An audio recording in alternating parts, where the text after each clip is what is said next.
Assalamualaikum warahmatullahi wabarakatuh. Selamat pagi teman-teman dan Bapak Guru.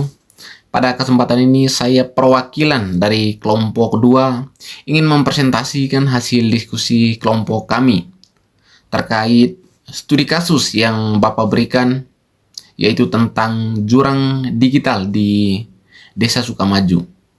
Nah, berdasarkan studi kasus tersebut, kita kaitkan dengan rumus masalah yang telah kita angkat, yaitu studi kasusnya di Desa Sukamaju terletak di wilayah Posok yang hanya berjarak 50 km dari pusat kota administrasi. Nah, meskipun secara geografi tidak terlalu jauh dan terdapat ketimpangan dalam konteks akses pendidikan.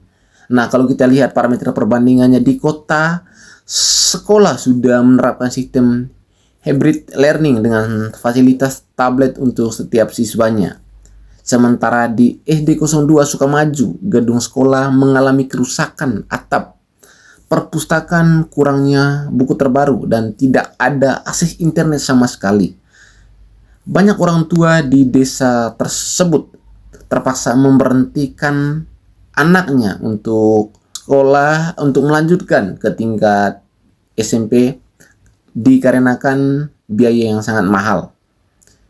Dan juga tidak ada bantuan biaya operasional tambahan dari pemerintah setempat atau pemerintah daerah.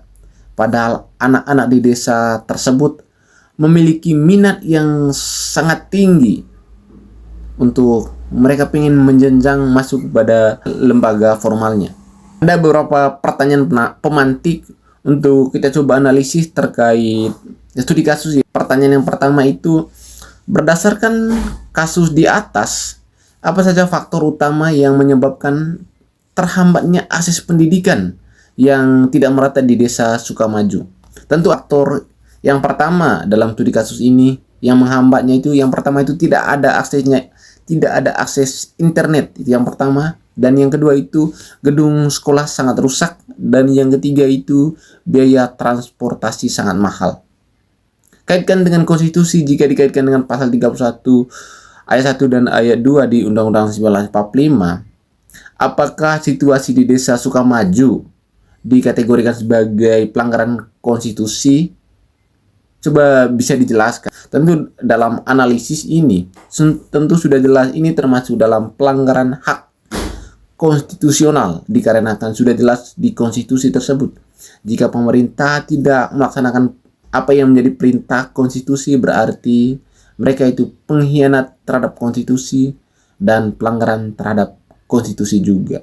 Nah, jika dikaitkan juga dengan pengambilan kebijakan pemerintah daerah, langkah apa yang akan dilakukan untuk menyeimbangi kualitas pendidikan antara pusat dan desa di Sukamaju dalam studi kasus tersebut?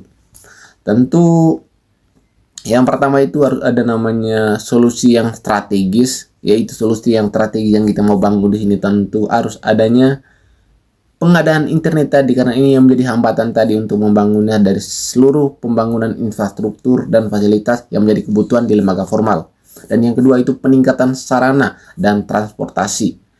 Dan yang keempat, apa dampak sosial dan ekonomi yang akan terjadi pada bangsa Indonesia masa depan jika ketimpangan akses pendidikan seperti ini terus dibiarkan. Nah, ketika pemerintah tidak menyeimbangi apa yang menjadi kebutuhan rakyat, tentu hambatan itu pasti ada namanya peningkatan pengangguran. Itu yang pertama. Dan yang kedua itu kesulitan SDM yang berkualitas. Mungkin sekian yang pagi, tetap semangat.